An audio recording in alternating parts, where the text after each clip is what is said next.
성경 말씀 함께 보겠습니다. 오늘 우리에게 주신 하나님의 말씀은 신약성경 로마서 6장 1절부터 11절 말씀입니다. 찾으셨으면 제가 봉독합니다. 그런즉 우리가 무슨 말을 하리요? 은혜를 더하게 하려고 죄에 거하겠느냐? 그럴 수 없느니라. 죄에 대하여 죽은 우리가 어찌 그 가운데 더 살리요? 무릇 그리스도 예수와 합하여 세례를 받은 우리는 그의 죽으심과 합하여 세례를 받은 줄을 알지 못하느냐? 그러므로 우리가 그의 죽으심과 합하여 세례를 받음으로 그와 함께 장사되었나니 이는 아버지의 영광으로 말미암아 그리스도를 죽은 자 가운데서 살리심과 같이 우리로 또한 새 생명 가운데서 행하게 하려 함이라. 만일 우리가 그의 죽으심과 같은 모양으로 연합한 자가 되었으면 또한 그의 부활 같은 모양으로 연합한 자도 되리라. 우리가 알거니와 우리의 옛사람이 예수와 함께 십자가에 못 박힌 것은 죄의 몸이 죽어 다시는 우리가 죄에게 종노릇하지 아니하려 함이니 이는 죽은 자가 죄에서 벗어나 의롭다 하심을 얻었음이라. 만약 우리가 그리스도와 함께 죽었으면 또한 그와 함께 살 줄을 믿노니 이는 그리스도께서 죽은 자 가운데서 살아나셨음에 다시 죽지 아니하시고 사망이 다시 그를 주장하지 못할 줄을 알미로라. 그가 죽으심은 죄에 대하여 단번에 죽으심이요 그가 살아계심은 하나님께 대하여 살아계심이니 이와 같이 너희도 너희 자신을 죄에 대하여는 죽은 자요 그리스도 예수 안에서 하나님께 대하여는 살아있는 자로 여길지어다. 아멘. 오늘은 죄에 대하여는 죽은 자, 하나님께 대하여는 살아있는 자라는 제목으로 하나님 말씀 대언하겠습니다. 2주 전까지 살펴본 로마서 1장부터 로마서 5장은 어떻게 죄인이 의롭다함을 얻을 수 있는지에 대해서 이야기합니다. 아담 한 사람으로 말미암아 죄가 세상에 들어왔고 아담 한 사람이 죄로 말미암아 모든 사람이 사망에 이르게 되었습니다. 그러나 하나님께서는 죄인들에게 인자하심과 긍휼하심을 베풀어서 예수 그리스도의 십자가 죽음을 통하여 인간의 죄를 대속하게 하셨고 누구든지 그 예수 그리스도를 믿으면 하나님으로부터 의롭다라고 인정받아 영원한 생명에 이르게 하셨습니다. 이것을 신학적으로 칭의라고 이야기합니다. 오늘부터 살펴볼 로마서 6장부터 8장까지는 그럼 믿음으로 의롭다함을 받은 사람이 어떻게 살아가야 하는지에 대해서 이야기합니다. 이것을 신학적으로 성화, 즉 구원받은 그리스도인의 거룩한 삶의 의무라고 이야기합니다. 밥장인 로마서 5장 20절을 통해서 사도 바울은 다음같이 이야기했습니다. 로마서 5장 20절입니다. 율법이 들어온 것은 범죄를 더하게 하려 함이라. 그러나 죄가 더한 곳에 은혜가 더욱 넘쳤나니. 이전에 말씀드린 것처럼 여기에 나오는 율법이 들어온 것은 범죄를 더하기 위함이다 라는 이 말은 죄에 대한 인식이 더 많아졌다라는 의미입니다. 율법을 알기 전에는 죄를 지어도 그가 죄인지 인식하지 못했습니다. 근데 율법을 들은 이후로는 죄가 무엇인지 알게 되었다라는 것입니다. 근데 율법을 많이 알면 알수록 죄에 대한 인식이 더 많아지겠죠. 어릴 때 사회적인 법이든지 윤리의식이나 이런 게 없을 때는 무엇을 행하더라도 그거 죄인지 잘 몰라요. 근데 성장하면서 윤리도 알게 되고 사회적인 법도 알게 되면 인간적인 도리도 알게 되면은 그때 내가 예전에 했던 것이 이게 잘못된 행동이었구나, 이것이 죄였구나 라는 것을 깨닫게 되죠. 동일하다라는 것입니다. 율법을 많이 알면 알수록 죄에 대한 인식이 더 많아집니다. 그럼 어떻게 될까요? 내 안에 있는 더 많은 죄를 발견하게 되는 거예요. 그리고 마침내 내가 얼마나 많은 죄를 지은 죄인인지를 깨닫게 되죠. 그런데 이어지는 구절을 통해서 바울이 무엇이라고 얘기합니까? 그러나 죄가 더한 곳에 은혜가 더욱 넘쳐난다라는 것입니다. 무슨 얘기예요?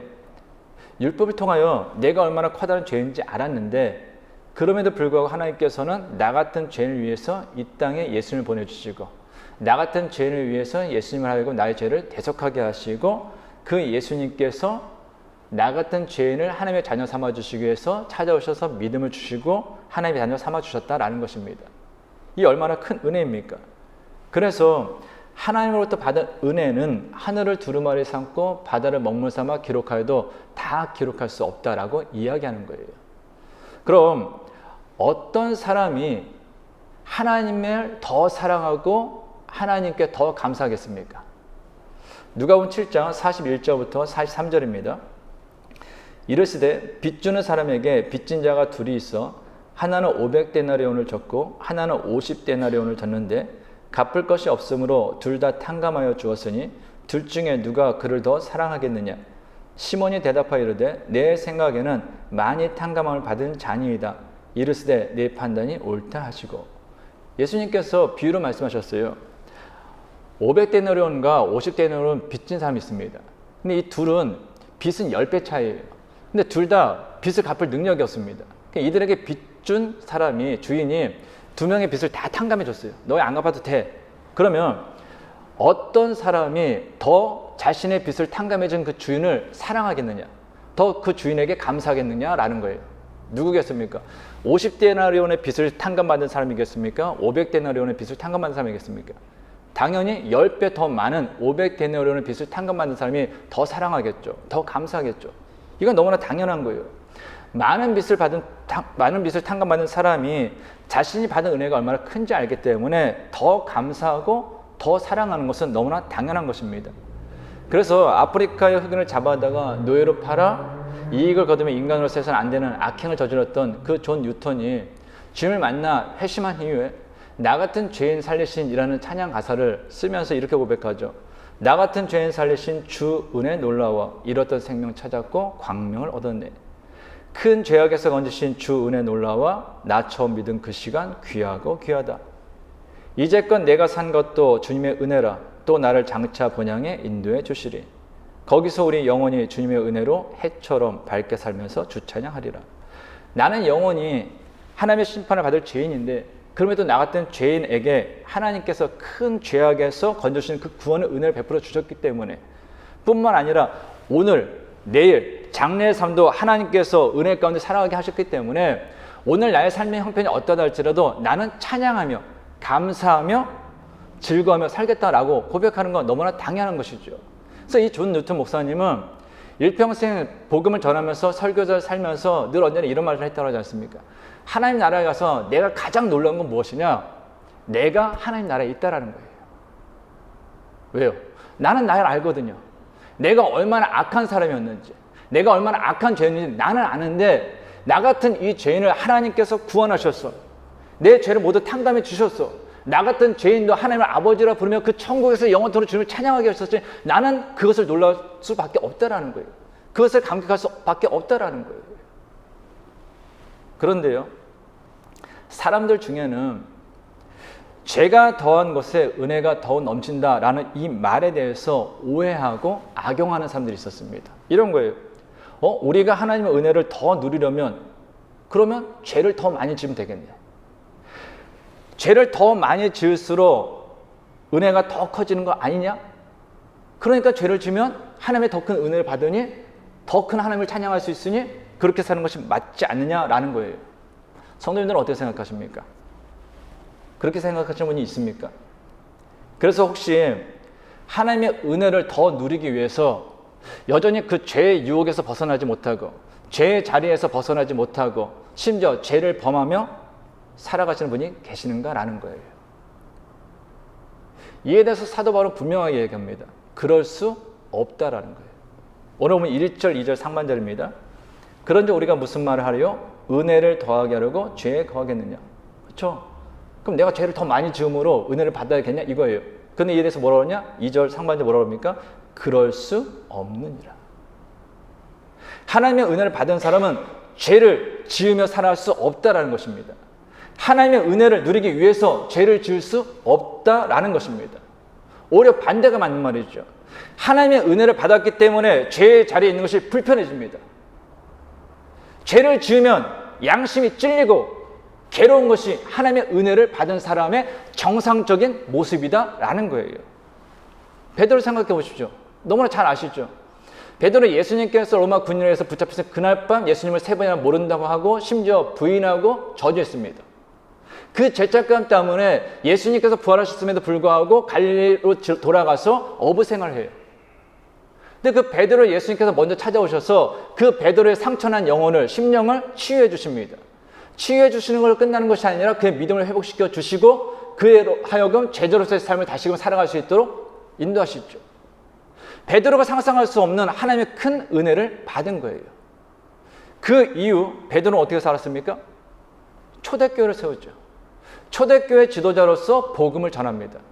그리고 결국에 그의 인생은 예수 그리스도와 같이 십자가에, 그것도 거꾸로 못 박혀 순교의 자리까지 이르게 되었다라는 것입니다.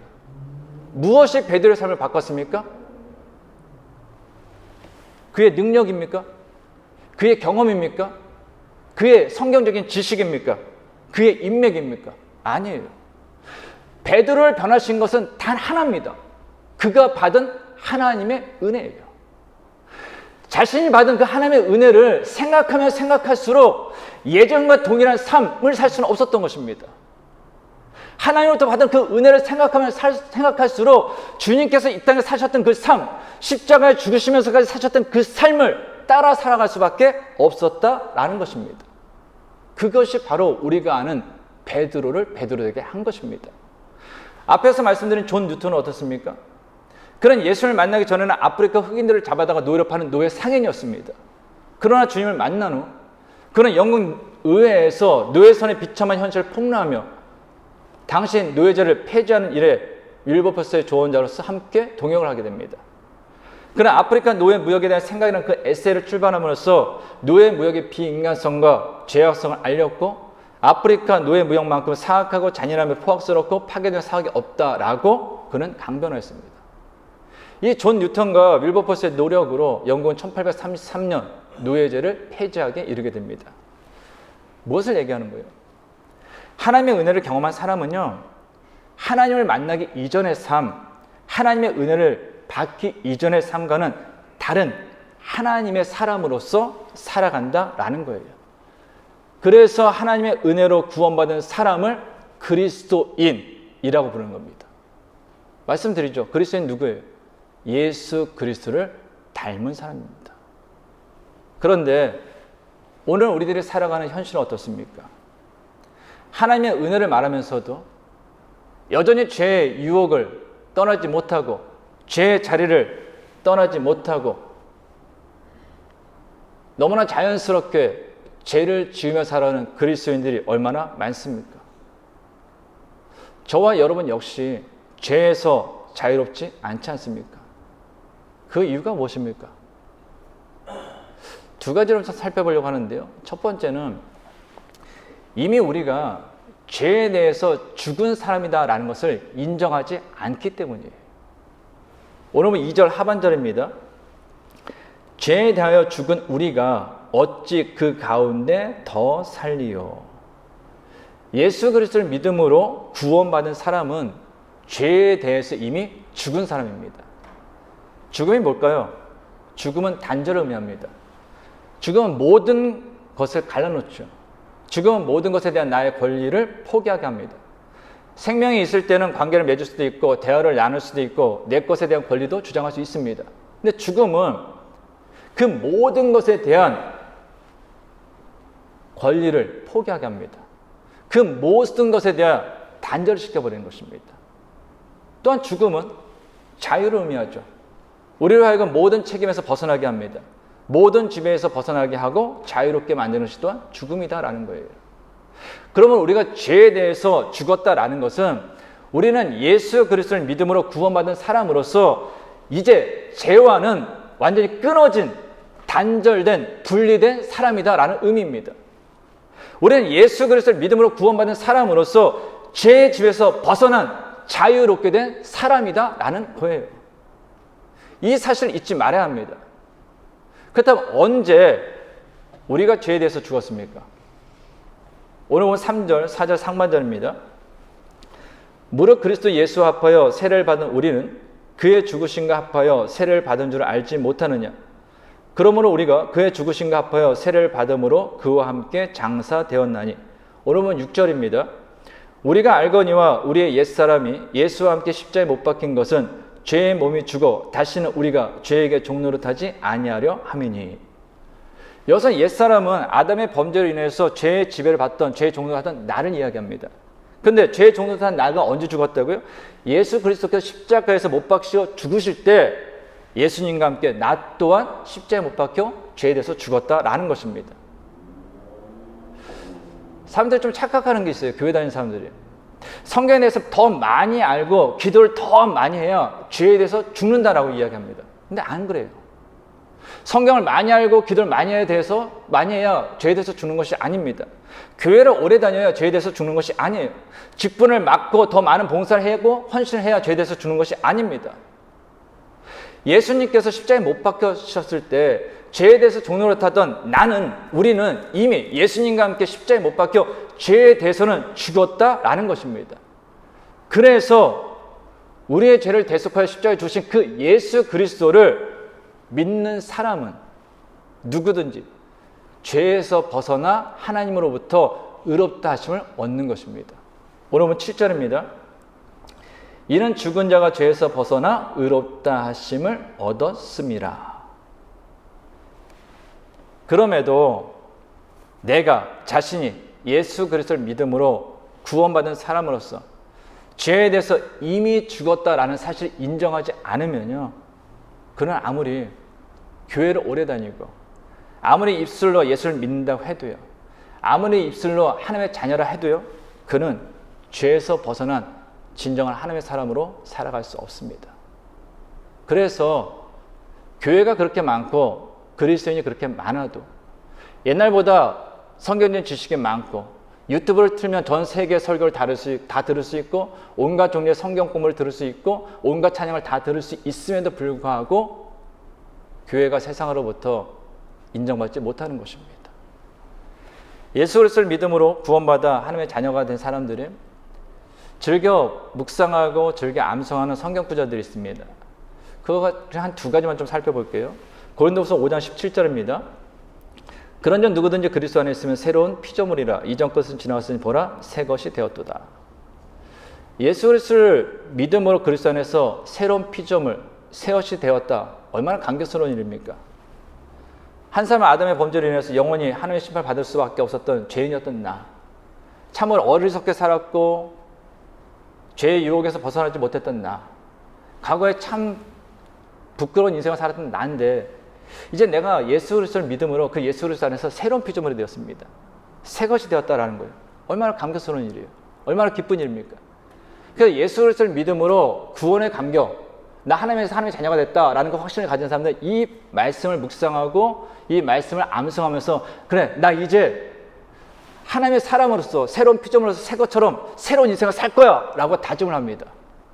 결단을 해요. 그런데 그리스도 안에서 구원받은 하나님의 자녀로서 새롭게 살기 위해서는요, 먼저 필요한 것이 무엇입니까? 이전 것은 지나갔다라는 그 사실을 인정해야 돼요. 그리스도 안에서 새로운 피조물이 되었다라는 것은 그리스도 밖에 있던 나, 예수 그리스도를 믿기 전에 나, 구원받기 전에 나, 하나님의 자녀가 되기 전에 나, 죄의 지배를 받던 나는 이미 지나갔다라는 그 사실을 인정하고 선언할 수 있어야 된다라는 거예요. 여전히 과거에 매여 있으면서 입으로 아무리 나는 그리스도 안에서 새로운 피조물이 되었으니 새 것이 되었으니 새로운 인생을 살 거야 라고 해봤자 그 과거가 나를 계속 얽어매고 있기 때문에 앞으로 나갈 수 없다라는 것입니다. 그래서 진정 그리스도 안에서 새로운 피조물, 하나님의 자녀로서 새로운 인생을 살려면 이전 것은 다 지나갔어. 내 과거의 모든 것은 예수 그리스도와 함께 십자가에 못 박혔어 라는 것을 인정하고 선언할 수 있어야 된다는 것입니다. 그렇지 않으면 진정한 새로운 인생을 살기는 어렵습니다. 갈라디아서 2장 20절입니다. 내가 그리스도와 함께 십자가에 못 박혔나니 그런즉 이제는 내가 사는 것이 아니요 오직 내 안에 그리스도께서 사시는 것이라. 이제 내가 육체 가운데 사는 것은 나를 사랑하사 나를 위하여 자기 자신을 버리신 하나님의 아들을 믿는 믿음 안에서 사는 것이라. 아멘. 얼마나 아름다운 고백입니까? 이제는 내가 사는 것이 아니요 오직 내 안에 사시는 그리스도께서 사시는 것이라. 이제 내가 육체 가운데 사는 것은 나를 사랑하사 나를 위하여 자기 몸을 버리신 하나님의 아들을 믿는 믿음 안에서 사는 것이다. 너무나 아름다운 고백이죠. 이 고백을 하면서 매일같이 이 고백대로 살아간다면 그 인생이 얼마나 아름답겠습니까? 그 인생을 하나님께서 바라보면서 얼마나 기뻐하시겠어요? 근데 이 역시 동일해요. 이와 같은 삶을 살기 위해서는 먼저 필요한 것이 무엇입니까? 내가 그리스도와 함께 십자가에 못 박혔다는 그 사실을 인정해야 돼요. 인간적인 욕심과 욕망을 위해서 살던 나, 세상의 성공을 위해서 쫓아 살던 나, 오직 자신만의 이익과 유익만을 쫓아서 살던 나의 이익을 위해서, 나의 성공을 이루기 위해서라면 제 잘못된 것과도 손잡을 수 있었던 그 나는 예수 그리스도와 함께 십자가에 이미 못 박혔다는 그 사실을 인정해야만 진정 내 안에 계신 그 예수 그리스도를 믿는 믿음 안에서 살아갈 수 있다라는 것입니다. 제가 간혹가다 그 말씀드리죠. 우리의 과거는요, 예수 믿기 전에 나는요, 예수님과 함께 십자가에 못 박혔습니다. 그러면 우리가 계속해서 자꾸 그 과거에 매여서 다시 나오는 거는요, 못 박혔던 내가 좀비가 되어서 계속 살아나가는 거예요. 죽은 내가, 이미 지나간 내가 좀비가 되어서 다시 살아나서 이 땅에서 여전히 내 욕심을 위해서, 세상의 성공을 위해서, 욕망을 위해서 살아간다면 얼마나 더럽겠습니까? 얼마나 그 인생이 추하겠습니까? 얼마나 그 인생이 썩은 시체 같은 냄새가 나겠는가라는 거예요. 그래서 죽었다라는 그 선포를 할 수 있어야 된다라는 것입니다. 그럼에도 우리 인생은 여전히 죄가 지배하고 있는 이 세상 가운데 살기 때문에요, 없죠. 늘 언제나 죄의 유혹이 끊임없이 벌어집니다. 그래서 어떻게 되는지 아십니까? 아침에 눈을 뜰 때마다, 아니 죄의 유혹이 있을 때마다 선포하세요. 나는 그리스도와 함께 십자가에 이미 못 박혀 죽은 나다. 나는 죄에 대해서 이미 죽었다라고 선포하라는 거예요. 그렇지 않으면요, 우리는 죄의 유혹 가운데 날마다 순간순간마다 넘어지고 쓰러질 수밖에 없습니다. 그래서 죄에 대해서 이미 죽었음에도 불구하고 여전히 그 죄를 즐거워하고 죄 가운데 거하는 사람들이 참 많은 것이죠. 두 번째로 죄의 유혹에서 벗어나지 못하고 죄를 가까이 하는 이유는요, 우리가 구원받은 하나님의 자녀로서 하나님의 영광을 위하여 살아야 한다라는 그 사실을 잊고 지내기 때문이에요. 오늘 보면 4절입니다. 그러므로 우리가 그의 죽으심과 합하여 세례를 받음으로 그와 함께 장사되었나니 이는 아버지의 영광으로 말미암아 그리스도를 죽은 자 가운데서 살리심과 같이 우리로 또한 새 생명 가운데서 행하게 하려 함이라. 아멘. 우리가 그리스도와 함께 죽었다라는 이것은요, 반대로 이야기하면 그리스도와 함께 새 생명을 얻어 부활했다라는 것을 의미합니다. 이것을 바울은 세례로 비유하죠. 세례가 무엇입니까? 예수 믿기 전에 죄의 지배를 받기 전에 나는 예수 그리스도와 함께 죽었다라는 거예요. 그걸 약식으로 물을 뿌리는 거죠. 침례를 받을 때는 물속에 완전히 잠기는 거고요. 그런데 이렇게 쉽지 않습니까? 그 무슨 얘기예요? 예수 그리스도와 함께 죄에서 자유함을 받은 내가 예수 그리스도와 함께 다시 새 생명을 얻어 부활한다라는 거예요. 오늘 5절입니다. 만약 우리가 그의 죽으심과 같은 모양으로 연합한 자가 되었으면 또한 그의 부활 같은 모양으로 연합한 자도 되리라. 오늘 8절 9절입니다. 만약 우리가 그리스도와 함께 죽었으면 또한 그와 함께 살 줄을 믿노니 이는 그리스도께서 죽은 자 가운데 살아나셨음에 다시 죽지 아니하시고 사망이 다시 그를 주장하지 못할 줄을 알미로다. 예수님의 죽음은 예수님의 부활을 의미하는 거예요. 그래서 아담의 범죄로 죄의 지배를 받아 있던 죄인된 내가 예수 그리스도와 함께 십자가에 죽었다라는 것을 반대로 얘기하면은 예수 그리스도 안에서 새 생명 얻어 하나님의 자녀로서 부활한다라는 그 의미가 되는 것이죠. 여기서 우리가 살펴볼 건 이거예요. 그러면 예수님께서 십자가에서 죽으신 이유, 그리고 부활하신 이유가 무엇인가라는 것입니다. 오늘 10절 상반절입니다. 그가 죽으심은 죄에 대하여 단번에 죽으심이요. 예수님께서 십자가에 죽으신 이유가 뭐라고요? 죄에 대해서 죽은 거예요. 근데 여기서 죄는 예수님 자신의 죄를 이야기하는 것이 아닙니다. 왜요? 예수님은 죄를 알지도 못하시는 분이기 때문이에요. 고린도후서 5장 21절입니다. 하나님이 죄를 알지도 못하신 이를 우리를 대신하여 죄로 삼으신 것은 우리로 하여금 그 안에서 하나님의 의가 되게 하려 하심이라. 그러니까 예수님께서는 죄를 대신해 십자가에 죽으셨는데 그것은 예수님 자신의 죄가 아니라 우리 인간의 죄를 대신해 죽었다라는 거예요. 그래서 단번에라는 이 단어가 중요합니다. 10절 통해서 바울은 예수님의 죽음에 대해서 죄에 대해서 단번에 죽으심이다 라고 이야기하죠. 오늘 10절 상반을 다시 한번 읽겠습니다. 그가 죽으심은 죄에 대하여 단번에 죽으심이요. 구약시대의 제사는요, 그 효율이 제한적이었습니다. 그때뿐이었어요. 그래서 계속해서 제물을 드려서 속죄 제사를 드려야만 했습니다. 그런데 예수님께서는 친히 당신의 몸으로 희생 제물을 바쳤어요. 그 한 번의 제사로 우리에게 미치는 효력이 영원토록 임하게 했다라는 것입니다. 그래서 누구든지 그 예수님을 믿으면 또 다시 속죄 제사를 드리지 않아도 영원토록 하나님으로부터 의롭다라고 인정받아 거룩한 구원에 이르게 된다라는 것입니다. 이처럼 예수님께서 십자가에 죽으시는 이유는요, 죄에 대해서 죽으신 거예요. 인류를 구원하시기 위해서. 그럼 예수님께서 부활하신 이유가 무엇이냐? 오늘 본문 10절 하반절입니다. 그가 살아계심은 하나님께 대하여 살아계심이니. 여기서 하나님께 대하여라는 이 구절은 하나님의 영광을 위하여입니다. 즉 예수님께서 인간을 구원하시기로 계획하신 하나님의 뜻에 복종해서 하나님의 영광을 위하여 스스로 십자가를 지시고 또한 하나님의 영광을 위하여 부활하셨다라는 거예요. 그러므로 우리가 예수님과 함께 십자가에서 죄에 대하여 죽고 예수님과 함께 하나님의 자녀로서 새 생명을 얻어 부활하였다라는 것은 무슨 얘기냐? 우리 역시 죄에 대해서는 이제 죽은 사람으로서 살고 우리가 오늘 살아가는 것은 오직 하나님의 영광을 위하여 살아가는 것이다 라는 거예요. 이것을 사도 바울은 오늘 본문에서 이렇게 이야기합니다. 오늘 본문 11절입니다.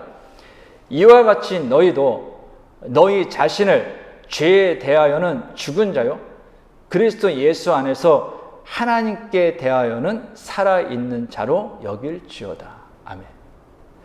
그리스도인이 누구냐? 죄에 대하여는 죽은 사람입니다. 그러나 하나님께 대하여는 살아있는 자가 그리스도인입니다. 여기서 하나님께 대하여가 하나님의 영광을 위하여입니다. 그러면 우리가 죄에 대해서는 죽은 자로 살고 오늘을 살아가는 그 삶은 하나님의 영광을 위해 살아야 그것이 바른 그리스도인의 삶이다 라는 것입니다. 마지막으로 한 가지만 질문하고 말씀 마치도록 하겠습니다. 하나님의 영광을 위해 살아야 된다고 했어요. 그럼 하나님의 영광을 위해 산다는 것이 구체적으로 무엇을 의미하는 것입니까? 어떻게 살아가는 걸까요? 우리 모두 다 그 얘기하잖아요. 하나님의 영광을 하나님의 영광을 위해 살게 해 주십시오. 하나님의 영광을 위해 살겠습니다. 어떻게 살아가는 걸까요? 요한복음 17장 4절입니다. 아버지께서 내게 하라고 주신 일을 내가 이루어 아버지를 이 세상에서 영화롭게 하여 싸우니. 이 구절은 예수님께서 십자가 죽음을 앞두시고 마지막으로 이 땅에서 드린 기도예요. 어떻게 보면. 근데 여기서 예수님께서 뭐라 그랬냐? 하나님께 어떻게 이 세상에 영을 돌리셨냐? 하나님께서 내게 주신 일을 내가 이루었다고 말씀하셨어요. 하나님께서 예수님께 주신 일이 뭐예요? 인류의 죄를 짊어지고 십자가에 죽으라는 거였어요. 그런데 그 일을 만약에 예수님께서 너무나 힘드니 너무나 괴롭사오니 나 못하겠습니다 라고 거절했다면, 그래서 십자가를 통해서 인류를 구원하시려는 그 하나님의 구속사역을 망가뜨렸다면, 아무리 예수님께서 하나님의 영광을 이야기한다 할지라도 그것은 진정한 말이 될 수 없는 것이죠. 무엇을 얘기하는 걸까요? 하나님의 영광을 드러낸다는 것은요, 우리가 말로 하나님의 영광을 위해 살겠습니다 말로만 되는 것이 아니라는 거예요. 찬양으로 하나님의 영광을 노래한다고 해가지고 되는 것이 아니라는 거예요. 하나님의 영광을 이루는 것은 무엇이냐? 지금 하나님께서 내게 하라고 하신 그 명령을 구체적으로 이뤄내는 것, 그것이 하나님의 영화롭게 하는 것, 하나님의 영광을 위하여 살아가는 것이다 라는 거예요. 그럼 여기서 한 가지 또 질문이 생기죠. 그럼 오늘 우리들이 하나님의 영광을 위해 해야 할 일이 무엇인가 라는 거예요. 하나님께서 여러분에게 하나님을 영화롭게 하라고 주신 일이 무엇입니까? 어떤 분들은 그렇게 생각했어요. 하나님의 영광롭게 하기 위해서 그럼 나는 목사가 되겠습니다. 나는 선교사가 되겠습니다. 나는 교회를 크게 짓겠습니다. 나는 헌금을 많이 하겠습니다. 이렇게 이야기하시는데요, 그건 좀 잘못된 생각입니다. 우리 그리스도인들 좀 잘못 가지고 있는 생각 중에 하나가 성직에 대한 오해예요. 성직은 목회자만 성직으로 생각해요. 그래서 목사가 하는 일은 거룩한 일이고 일반 평신도인 내가 하는 일은 거룩하지 않다. 나는 세상에 살아가니까 나는 세상의 원칙대로, 세상의 원리대로 살아가는 게 맞다라고 생각하는 사람들이 있다라는 거예요. 이건 잘못된 것입니다. 성직이라는 건요, 하나님께서 내게 하라고 주신 그 모든 일이 성직이 되는 거예요. 예를 들어서 이런 거죠. 우리가 하나님의 영광을 드러내기 위해서, 하나님의 영광을 위하여서, 하나님의 영광을 위해서 오늘 우리의 삶 가운데 우리가 해야 할 일은 무엇이냐? 내가 부모라면요, 부모로서 자녀에게 해야 할 일을 하는 것이 하나님의 영광롭게 하는 것입니다. 내가 자녀라면 자녀로서 부모에게 해야 할 일을 하는 것이 하나님을 영광롭게 하는 거예요. 내가 학생이라면 학생으로서 해야 할 일을 하는 것이 하나님을 영광롭게 하는 겁니다. 남편은 남편으로서 아내에게 해야 할 일을 하는 것이고, 아내는 아내로서 남편에게 해야 할 일을 하는 것이 하나님을 영광롭게 하는 것입니다. 교인이라면 교인으로서 교회를 위하여 해야 할 일을 하는 것이 하나님을 영광롭게 하는 것이고요. 직장인이라면 직장인으로서 해야 할 일을 하는 것이 하나님을 영광롭게 하는 것이고요. 그리스도인이라면 그리스도인으로서 일상의 삶 가운데서 마땅히 해야 할 일을 하는 것이 하나님을 영광롭게 하는 것이다 라는 거예요. 근데 우리는 이것을 자꾸 착각을 하는 겁니다. 교회 안에서 하는 일, 목사로서, 집사로서, 권사로서, 장로로서 하는 일은 거룩한 일이고, 내가 아내로서, 남편으로서, 자녀로서, 직장인으로서, 학생으로서, 일반 사회 국민으로서, 사회인으로서 해야 하는 일은 거룩한 일, 하나님을 영화롭게 하는 일이다 생각하지 않으니 교회 밖에서는 막 사는 거예요. 교회 밖에서는 하나님의 말씀과 전혀 관계없는 삶을 살아간다라는 것입니다. 그리고 교회에 와가지고 하나님의 영광을 위해서 살겠다고 그래요. 하나님의 영광을 위해서 찬양한다고 합니다. 그건 하나님을 모독하는 거죠. 하나님을 기만하는 거죠. 그래서요, 직업은 소명이 되는 겁니다. 성도 여러분, 죄에 대해서는 죽었다 선언하십시오. 그러나 단 하루를 살더라도 그 삶 가운데 하나님께서 내게 주신 일, 아내로서, 남편으로서, 부모로서, 자녀로서, 교인으로서, 그리스도인으로서 해야 할 일은 마땅히 하십시오. 그것이 하나님을 영화롭게 하는 것이고, 그 인생이 언제 주님께서 부르신다 할지라도 하나님을 기쁘게 한 인생으로 하나님 앞에 칭찬받는 인생이 될 것입니다. 바로 저와 여러분 모두가 죄에 대해서는 죽은 자로, 일상의 삶 가운데서는 하나님을 영화롭게 하는 자로 살아가는 바른 그리스도인 되기를 간절히 주님의 이름으로 축원합니다. 기도하겠습니다. 하나님 아버지, 저희는 하나님의 은혜로 예수 그리스도 안에서 구원받아 죄에 대해서는 이미 죽고 하나님께 대해서는 살아있는 자입니다. 그러므로 이제는 죄에 대해서는 이미 죽은 자임을 인정하며 죄의 유혹이 있을 때마다 나는 그리스도와 함께 십자가 이미 죄에 대해서 죽은 사람이다 라고 선포하며 죄의 유혹을 이기고 죄에서 벗어나며 하나님에 대해서는 일상의 삶 가운데 오늘을 살아가는 한 사람으로서, 그리스도인으로서 마땅히 해야 할 일을 함으로 하나님의 영광을 위하여 살아가는 바른 신앙인이 되게 하옵소서. 예수 그리스도의 이름으로 기도하옵나이다. 아멘.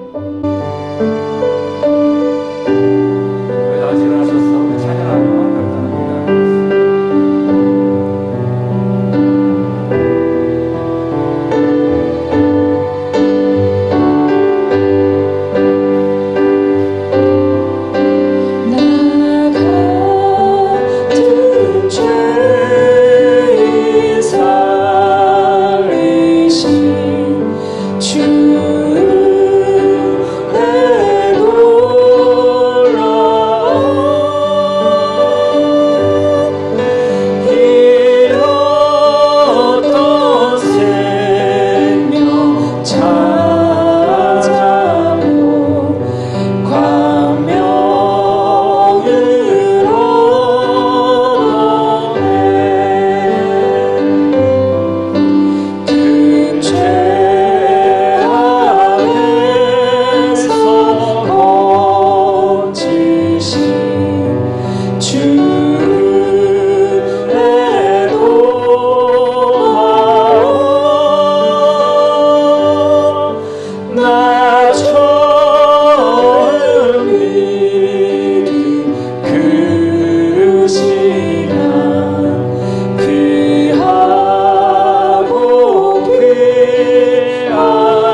우리의 과거, 그 모든 것은 예수님과 함께 십자가에 못 박혔습니다. 우리의 죄악, 우리의 어리석음, 우리의 실수, 모든 것은 이미 죽었습니다. 이제 우리에게 하나님께서는 예수 그리스도 안에서 하나님의 자녀라는 새 생명을 주셨고, 이전에 경험하지 못했던 놀라운 새 빛을 우리에게 허락하셨습니다. 그 하나님께서 우리에게 미래를 약속하셨습니다. 소망을 약속하셨고 열매를 약속하셨습니다. 그러므로 성도 여러분, 모든 것은, 지나간 것은 다 떠나보내고 죄에 대해서는 죽은 자로 오늘 내게 주어진 것에 최선을 다함으로 하나님을 영원롭게 사는 우리 모두가 되길 원합니다. 이 시간 기도할 때 하나님, 과거에 매이지 않고 죄에 대해서 죽은 자로 이제 하나님의 자녀로서 하나님을 영원롭게 하는 하나님의 사람이 되게 하여 주옵소서. 이 시간을 같이 기도합니다. 하나님 참으로 감사드립니다. 우리는 참으로 어리석은 자였습니다. 우리는 정말 주님 안에서 악하고 악한 죄인이었습니다. 그러나 주님께서 우리를 사랑하셔서 우리의 그 더러운 죄를, 죄의 지혜를 받았던 우리 옛사람은 예수 그리스도와 함께 십자가 못 박혀 죽게 하시고 이제 하나님의 크신 은혜 가운데 하나님의 크신 자녀로 살아가게 하셨습니다. 그러면 하나님 이제는 죄에 대해서 죽은 자로 살게 하여 주시고 날마다 살아갈 때 하나님께서 오늘 우리에게 행하러 하신 그 직분을 감당한 살아가신 저희가 되게 하여 주시옵소서. 부모로서, 자녀로서, 남편으로서, 아내로서, 교인으로서, 직장인으로서, 또한 사회인으로서, 국민으로서, 그리스도인으로서 인생을 살아가는 한 사람으로서 마땅히 해야 할 길을 행함으로 진정 하나님을 영원롭게 하는 우리 모두가 되게 하여 주시옵소서. 그래서 우리 내 삶의 세상 가운데 빛이 되게 하시고 소금이 되게 하여 주심으로 우리를 통해서 아직 믿지 않는 사람들이 주께로 돌아오게 하여 주시고 그들이 진리를 알게 하여 주시고 구원을 받게 하여 주시고 영원한 생명을 얻을 수 있도록 주여 우리를 사용하여 주시옵소서.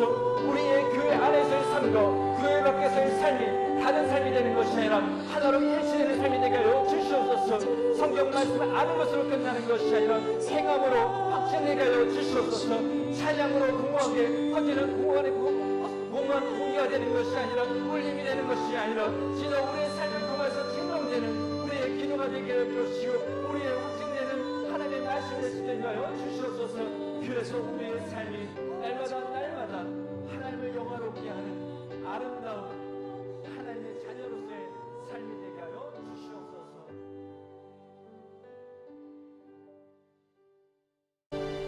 이제는 우리 주 예수 그리스도의 은혜와 하나님의 크신 사랑과 성령님의 교통하심, 하나님의 은혜로 예수 그리스도 안에서 구원받아 죄에 대해서는 죽고 하나님께 대해서는 살아있는 자로서 죄는 멀리하고 일상의 삶 가운데 한 사람으로서 그리스도인으로서 마땅히 해야 할 일을 할므로 하나님의 영광을 위하여 살아가기 원하는 모든 성도들과 가정과 세워주신 기업이 이제부터 영원까지 함께 하시기를 간절히 축원하옵나이다. 아멘.